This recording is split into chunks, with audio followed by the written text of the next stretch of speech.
بەرنامەی وانە ئیمانیەکان.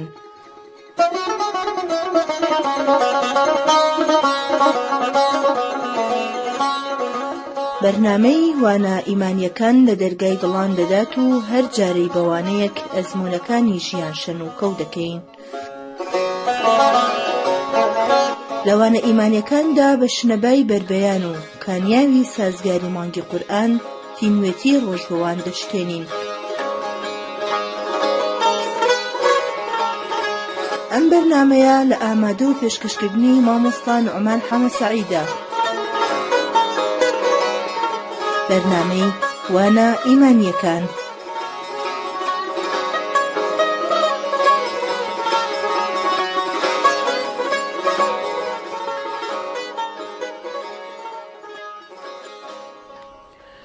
بسم الله الرحمن الرحيم. الحمد لله وصلى الله وسلم على رسول الله محمد وعلى آله وصحبه ومن والاه. روجوانانی بەڕێز، سەلام و ڕەحمەتی خوای پەروەردگارتان لێبێ. خۆم بە خۆشحاڵ ئەزانم لە ئەڵقەیەکی نوێی بەرنامەی وانە ئیمانیەکانی ڕەمەضان بە خزمەت ئێوەی زێدە خۆشەویست گەشتمەوە بۆ ئومێدەی بڕگە و بابەتی ئەم جارەیش جێگای ڕەزامەندی خوای پەروەردگار بێ و سود و قازانجیشی تێدا بێ بۆ هەموو لایەکمان. لە خوای گەورە داواکارم تاعەت و عیبادات و نوێژ و ڕۆژ و خێر و سەدەقاتی هەموو لایەک خوای گەورە قبوڵی کردبێ و ببێتە مایەی سڕینەوە و کەفارەتی گوناه و هەڵە و تاوانەکانی ڕابردوومان و زیاتر و زیاتر خێر و بێری ئەم مانگی ڕەمەزانە بڕژێنێ بەسەر دڵ و دەروونەکانمانە، بەسەر ماڵ و مناڵمانە، بەسەر خاک و وڵاتمانە. اللهم ئامین. خۆشەویستەکانم، هەروەکو چۆن لە بەرنامەی پێشوە بەڵێنمان پێدا بوون کە ئەم بەرنامەیەش باز لە تەواوکاری بەشی دووەمی فتح و ڕزگارکردنی شاری مەکە بکەین تا ئەو جێیەی کە پێغەمبەری خوا صلی الله عليه وسلم کە ئەبوو سوفیان و لەگەڵ هاوڵەکەی چوونە خزمەت پێغەمبەری خوا صلی الله عليه وسلم، خوای گەورە هیدایەتی دان و مسلمان بوون. و لە دوای ئەوە لەشکرەکەی پێغەمبەر صلی الله عليه وسلم لە ڕۆشتن بەردەوام بوو تا گەیشتە جێگەیەک پێی دەوگوترێت مەڕ الظەهران، لەوێ لایەندا. دیارە ئەم هەواڵش لە قوڕەیش شاراوە بوو، بە جوموجوڵی ئەو لەشکرەیان نەزانی بوو، هیچ هەواڵێکیان لەبارەی پێغەمبەرەوە پێ نەگەیشت بوو، نەشیان زانی پێغەمبەر چی ئەکاو و چ پلانێکی هەیە بەرامبەریان یا چ بەرنامەیەکی هەیە بەرامبەریان. لە شەوێک لە شەوانی ئەو ماوەیەشدا ئەبوو سوفیانی کوڕی حەرب کە سەرکردە و پێشەوای قوڕەیش بوو لەگەڵ حەکیمی کوڕی حوزام و بودیلی کوڕی وێرقادا لە مەکە دەرچوون بۆ زانینی چەند هەواڵ و دەنگ و باسێکی تازە. لە ڕێگاشدا ئاگرێکی ڕۆشنیان بەدی کرد کە لەو بەر ئاگری، یعنی لەوەوبەر لەوە پێش ئاگری لەو جۆرە و چەشنیان لە سەربازگەکانی مسلمانانەوە بەدی نەکرد بوو، بەڵام لە هەمان کاتدا نەیانەزانی کێ لەوێیە و بۆچی ئەو ئاگریان هەڵگیساندووە. عەباسی مامی پێغەمبەری صلی الله عليه وسلم بۆ قوڕەیش نیگەران بوو، ئەترسان لەوەی کەوا بەرەنگاری پێغەمبەر صلی الله عليه وسلم ببنەوە و بەهۆی ئەوەشەوە لە ناو چن و تەفروتونا ببن و بۆیە خێرا سواری هێسترەکەی پێغەمبەر بوو لە سەربازگەی مسلمانان دەرچوو هەتا کەسێکی وا ببینێ لەوانەی بۆ مەکە ئەچن نامەیەکی پێدا بنێرێ بۆیان و وەتیایدا فەرمانیان پێ بکە کە تا زووە دەرچن و بێن بۆ لای پێغەمبەر صلی الله عليه وسلم و داوای هێمنی و سەلامەتی خۆیان لێ بکەن و پێش ئەوەی پێغەمبەر بەو لەشکرەوە و بەتوندی هەڵمەت بەرێتە سەریان کە ژمارەیان لە 10,000 جەنگاوەری جەربەزە و ئازا لەگەڵ پێغەمبەری خوان صلی الله عليه وسلم. بەڵێ جا کاتێک کە عەباس ڕەزا و ڕەحمەتی خوای لێبێ بەڕێوە بوو گەیشت بە ئەبوو سوفیان، هەردوو هاوڕێکەی و هەواڵی گەیشتنی سوپا گەورە و بەرفراوانەکەی مسلمانانی پێ ڕاگەیاندن و ئامۆژگاری ئەبوو سوفیانی سەرکردەی قوڕەیشی کرد کە پەنا بباتە بەر پێغەمبەر صلی الله عليه وسلم یانێ تەسلیم ببن، ینی بیری ڕوبەڕووبوونەوە و شەڕکردن و بەگژاچوونی سوپای پێغەمبەری خوا صلی الله عليه وسلم لە مێشکیانە لابەرن، چونکە بەوە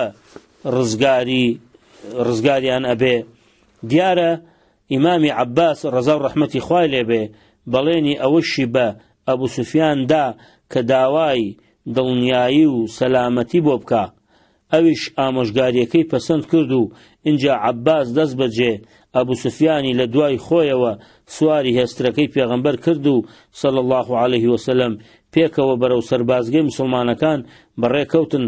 کاتێک کە گەیشتنە لای چادرەکەی پێغەمبەر فەرمانی کرد کە صلی الله عليه وسلم ئەبوو سوفیان بۆ خێوەتەکەی خۆی ببات و سەر لە بەیانی سبەینێ بیهێنێت بۆ لای. اینجا سەر لە بەیانی ئەو ڕۆژە ئەبوو سوفیان برا بۆ لای پێغەمبەر، ئەم و توێژە لە نێوانیاندا هاتەکایەوە کە پێغەمبەر فەرمووی صلی الله عليه وسلم ئەی هاوار ئەبوو سوفیان، ئەرێ کاتی ئەوە نەهاتووە وریا بیتەوە بزانی کە هیچ پەرستراوێک نییە تەنها خوا و ئەڵڵا نەبێ.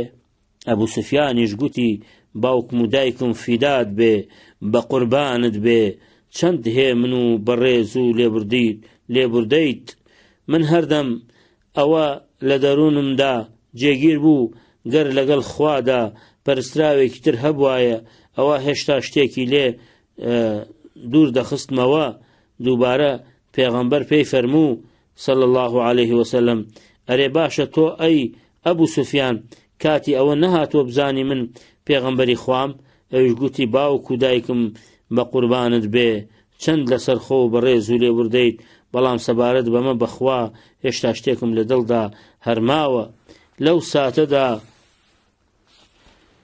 ئیمامی عەباس ڕەزا و ڕەحمەتی خوای لێبێ بە ئەبوو سوفیانی وت کوڕە قوربە سەرت شایەتمان بێنە بە دڵ و زبان لەسەر ئەوەی کە هیچ خودایەک نییە ئەڵڵا نەبێ، کە محەممەدیش صلی الله عليه وسلم بەندە و پێغەمبەری خوایە.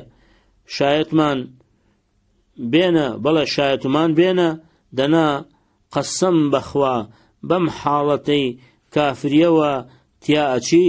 اینجا ئەبوو سوفیان بەڕاستی شایەتمانی حەقی هێنا و مسلمان بوو، گوتی لا إله إلا الله محمد رسول الله صلى الله عليه وسلم.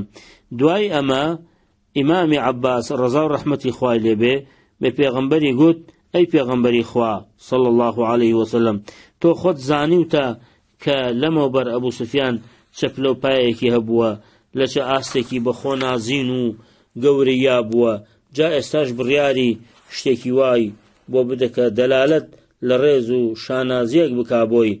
پێغەمبەریش صلی الله عليه وسلم فەرمووی بەڵێ وایە، ئێمەش بڕیار ئەدەین و هەر کەسێک لە خەڵکی مەککە بچێتە نێو ماڵی ئەبوو سوفیانەوە ئەوە پارێزراوە و هەر کەسێک دەرگای ماڵی خۆی داخا هەر پارێزراوە و هەر کەسێک بچێتە نێو مەسجید الحەرامەوە هەر پارێزراوە. واتە کاتێک لەشکری مسلمانان دەچێتە ناو شاری مەککەوە و هەر کەسێک لە دانیشتوانی مەککە بربەرەکانی نەکا و ڕوبەڕوو بوونەوە لەگەڵ سپای پێغەمبەردا صلی الله عليه وسلم ئەنجام نەدا بچێتە یەکێک لەو سێ جێگایانەوە ئەوە پارێزراوە. بەڕاستی ئەمەش گەورەترین لێبوردنە، داخۆ چ لێبوردنێک و چ بڕیارێکی دی لەمە گەورەتر بێ. ئەبوو سوفیانی سەرکردەی قوڕەیش کە تەواو دڵی مسلمانانی بریندار کردبوو لە جەنگی ئوحوددا و کە هەر ئەویش هەڕەشەی ڕیشەکێشکردنی مسلمانانی لە خاکی خۆیاندا دەکرد، ئێستا پێغەمبەر لێی خۆشە بێ. جگە لەوەش هەر ڕێز و پلەی شیاوی بۆ دانێ تاکو شانازی پێوە بکە. ئەمە لە کاتێکدا هەموو تکایەکی ئەبوو سوفیان بۆمانەوەی بوو لە ژیاندا و کەچی پێغەمبەر مافی ژیان و وە پلە و پایەشی بەو دژمنە بەزیوە ئەدا. بەڵێ خۆشەویستەکانم، پێغەمبەر صلی الله عليه وسلم ئەچێتە نێو مەککەوە، دانیشتوانی مەککە بینیان ئەوە هێزەکانی مسلمانان لەیان نێزیک بوون ئەبنەوانێ.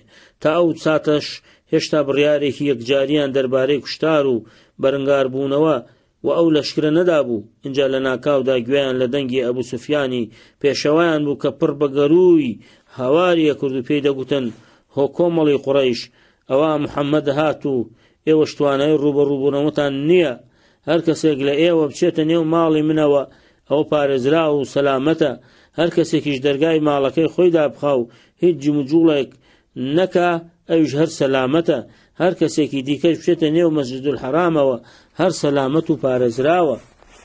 ئیدی مەکە چاوەڕێی هاتنە ناوەوەی مسلمانان و پێغەمبەری خوایە کرد صلی الله عليه وسلم. پیاوانی قوڕەیش خۆیان لە پشت دەرگا داخراوەکاندا حەشاردا بوو، ئەندێکیشیان لە مەسجد الحرام خڕبوونەوە و چەند تندڕەوێکیش هەر سوور بوون لەسەر جەنگ و بەرەنگاربوونەوەی لەشکری پێغەمبەری خوا صلی الله عليه وسلم. پێغەمبەر صلی الله عليه وسلم لەشکرەکەی کردبوو بە دوو بەشەوە، بەشێکیان خستبووە ژێر سەرکردایەتی خالیدی کوڕی وەلید و فەرمانی پێدا بوو لە قۆڵێکەوە بچێتە ناو شاری مەکەوە کە بە کوردی ناو دەبرێ و چیایەک بوو لە خواروی مەکەوە. بەشی دووەمی لەشکرەکەش پێغەمبەر خۆی صلی الله عليه وسلم سەرپەرشتی ئەکرد و لە قۆڵی چیایی کە ئەوە چووە نێو شارەکەوە کە ئەویش چیایەک بوو لە سەروی مەکەوە. خالید ڕەزا و ڕەحمەتی خوای لێبێ لە قۆڵەکەی خۆیەوە تووشی چەند پیاوێک لە هاوپەیمانانی قوڕەیش بوو، بربەرەکانیان ئەکردن و جەنگیان لە نێوانیاندا ڕوویدا و لە ئاکامدا 2 کەس لە مسلمانەکان و 28 کەس لەو بێبڕوایانەش کوژران. بەمەش ترسێکی زۆریان لێنیشت و هەمویان بەزین و ڕایان کرد. بەڵام پێغەمبەر صلی الله عليه وسلم لە قۆڵەکەی خۆیەوە هیچ بەرهەڵسکاریەک تووشی نەبوو، بەڵێ هیچ ڕوبەڕووبوونەوەیەک تووشی نەبوو. سوار پشتی حوشترەکەی بوو، خۆی بەسەر بەشی پێشەوەی کۆپانی سەرپشتی حوشترەکەدا چەمەندووەوە و خەریک بوو ڕیشی بەری دەکەوت، واتە هێندە خۆی دانەواندە بوو کە لە خۆبردەیی و بێفیزی و سادەیی پێوە دەبینرا. ئەمەش لە ملکەچیدا بوو بۆ ئەو خوایی کە ئەو فەتح و سەرکەوتنە بێوێنەیەی پێبەخشی و سەربەرزی کردپێی. بێگومان ئەو سادە و ساکاریە لە پێغەمبەرەوە صلی الله عليه وسلم لە کاتی بەدیهاتنی ئەو فەتحە گەورەیە و لە ناوەڕاستی ئەو سوپا گەورە و بەهێزەدا ڕفتارێکی بێوێنە و نمونەی لە هیچ فتوحات و سەرکەوتنێکی دیگەتە نییە و هیچ سەرکردەیەک لەو جۆرە کاتانەدا ئەوەندە لە خۆبرد و ساکار نەبووە. هەروەک لە مێژوشدا دیومانە خۆ ئەگەر هەر ئەو سادە و ساکاریەی پێغەمبەر لە کاتی فەتحی مەکەدا صلی الله عليه وسلم بەراورد بکەین لەگەڵ هەموو ئەو هەڵوێستی بەخۆ نازین و خۆ بەزلزانینانەی کە سەرجەم فەرماندە و سەرکردەی لەشکرەکانی تر لە سەرکەوتن و فتوحاتیاندا نواندویانە، ئەوە زیاتر و چەندان هێندەش نرخی ئەو ڕەوشتە بەرزەی لە خۆبردنی پێغەمبەرمان صلی الله عليه وسلم بۆ دەرەکەوێ لە کاتێکدا نرخ و بەهای هەر سەرکەوتنێکی دیکەی گشت فەرماندەیەک زۆر کەمترە لە ئاست فەتحکردنی مەکە. جا دوای ئەوەی پێغەمبەر صلی الله عليه وسلم بەو شێوەیە دەچێتە نێو شاری مەکەوە، ڕووەکاتە ماڵی پیرۆزی خوا و بەیت الله الحرام کە 360 بتی بە چواردەوردا تەنرا بوو. پێغەمبەر صلی الله عليه وسلم دارێک بەدەستەوە دەگرێ و دەست بە شکاندنیان ئەکا و لە کاتی شکاندن و کەوتنی بتەکانیشا ئەی فەرموو جاء الحق وزهق الباطل إن الباطل كان زهوقا، کە ئاەتێکی قورئانیشە لە سوورەتی ئیسراءدا و ئاەتی ژمارە 80 سوورەتەکەیە. پاشان پێغەمبەر فەرمانی دا بە شکاندنی هەموو جۆرە بتێکی گەورە و بچووکی قوڕەیش لە هەر جەیەکدا هەبن، کاری شکاندنی بتەکان کە قوڕەیشیەکان دایان پەرستن بێ ئەوەی هەر خودی ئەو بتانەش توانای بەرگری لە خۆکردنیان بوو بێت یان توانای ئازارگەیاندن بەو کەسانەی کە ئەیان شکێنێ. بۆ لە ڕیشەهێنانی دیاردەی بتپەرستی بوو لە دوورگەی عەرەبا و پاشان بۆ بنبەڕکردنی پیرۆزیەکەشی لە هزری بێباوەڕان و هاوبەش بۆ خوا دانەراندا. لە دوای ئەمە پێغەمبەر صلی الله عليه وسلم 7 جار بەو شترەکەیەوە بە دەوری ماڵی خوا سوڕایەوە و بەدارەکەی دەستی ئەرکی ڕوکنەکەشی بەجێهێنا و دەستی پێگەیاند. اینجا دوای سوڕانەوەی تەوافەکە و بەجێهێنانی ئەرکە عیبادیەکانی بانگی عوثمانی کوڕی تەڵحەی کرد و کلیلی کەعبەی لێوەرگرت. ئیتر دەرگاکەی کەعبەی بۆ کرایەوە و نوێژی تێدا کرد، بەڵام دیتی وێنەی پێغەمبەرانی لەسەر کێشراوە و خێرا فەرمانیدا کە ئەو جۆرە وێن و نەخش و نیگارانش بسڕنەوە و هاوڵانیش فەرمانەکەیان بەجێگەیاند و وێنەکانیان سڕیەوە. و دوایە پێغەمبەری خوا صلی الله عليه وسلم لەبەر دەرگای کەعبە وەستا و خەڵکیش لە دەوری کۆبوونەوە و فەرمووی لا إله إلا الله وحده لا شريك له صدق وعده ونصر عبده وهزم الأحزاب وحده. واتە هیچ خدایەک نییە تەنها ئەڵڵا نەبێ، هیچ هاوبەشێکی نییە، بەڵێنی خۆی بردە سەر و بەندەی خۆی سەرخست و هەر خۆشی هەموو دەستە و کۆمەڵانی دوژمنانی بەزان. دوای ئەمە هەندێک حکمی شەرعی بۆ ڕوونکردنەوە و باسی ڕەسەڵەکی بنەڕەتی ئیسلامی بۆ کردن و کە بنیادی نەتەوەیەکی گەورەی جیهانی لەسەر ڕاگیر دەبێت و ئەم نەتەوەیەش بە هیچ ڕەگەزێکی تایبەتیەوە بەند نییە، بەڵکو خاوەنی ئاینێکی حەقە. ئەم نەتەوەیە باس بە سامان و پلە و پایە خەڵکی لە یەک جیا ناکرێتەوە، کەس بەهۆی ئەو شتانەوە لە کەس چاکتر و بەڕێستر نییە، بەڵکو بە تەقوا و خواپەرستی خەڵکی لە یەک جیا دەکرێنەوە و هەڵدەسەنگرێن. و هەر لەم ڕۆوە پێغەمبەر بە خەڵکی قوڕەیشی فەرموو ئەی کۆمەڵی قوڕەیش، ئەوا خوا لوتبەرزی نەفامی تێدا نەهێشتون و هەموو ڕێز و گەورەی یەکتان بۆ بابوو باپیرە پێشینەکانتان دەگێڕێتەوە. خەڵکی هەمویان لە ئادەمن و ئادەمیش لە خۆڵ دروست کراوە و پاشان ئەم ئایەتەی خوێندەوە، ئەم ئایەتەی خوای بۆ خوێندنەوە کە ئەفەرمێ یا ئەیوهە الناس ئنا خەلەقناکم من ذەکەر وأنثى وجعلناكم شعوبا وقبائل لتعارفوا إن أكرمكم عند الله أتقاكم. دوای ئەوە پێغەمبەر ڕووی کردە قوڕەیش صلی الله عليه وسلم لە خانەی تاوانبار و گوناهکار و دەستدرێژکاراندا بوو، چەندەها جار مسلمانانیان بە توندی سزادا بوو، لە مەککە و ئەشکەنجەی دەرونی و جەستەیی سەختیان دابوون، تەنانەت هەوڵی کوشتنی پێغەمبەریشان دابوو، جار لە دوای جاری ژێریشیان کرد بۆ سەر مەدینە تاکو زاڵ بن بەسەریانە و مسلمانان ڕیشەکێش بکەن و لە ناویان بەرن و چەندی کەسیان لێ شەهیدکردن. بێگومان بە گوێرەی سوکترین و بە بەزەییترین یاسای دۆڵەسەندن دەبوایە سەری زۆربەی سەرکردە گەورەکانیان بپەڕاندایە و هەندێکی تریشان بەند بکرانایە و پاشماوەی خەڵکەکەش ملکەش و ژێردەستە بکرانایە و چەندین سزای داراییان بەسەرا بسەپێنرایە. بەڵام پێغەمبەرە دڵ نەرمە، حەکیمە، بەڕەحمە، بەسۆزەکە کە خوا بەڕەحمەتەن للعالەمین ناوی ئەبا. بەڵێ چۆن شتی وا ئەکا و پرسیاریان لێکا ئێوە بە تەمای چین؟ ئەوانی ژەڵێن ئێمە بە تەمای ئەوەین کەوا برازایەکی بەخشندەمان و تەنها و تەنها هەڵوێستی بەخشندەیی بێ. فەرمی بڕۆن ئەنتم الطلقا، هەمووتان ئازاد بن.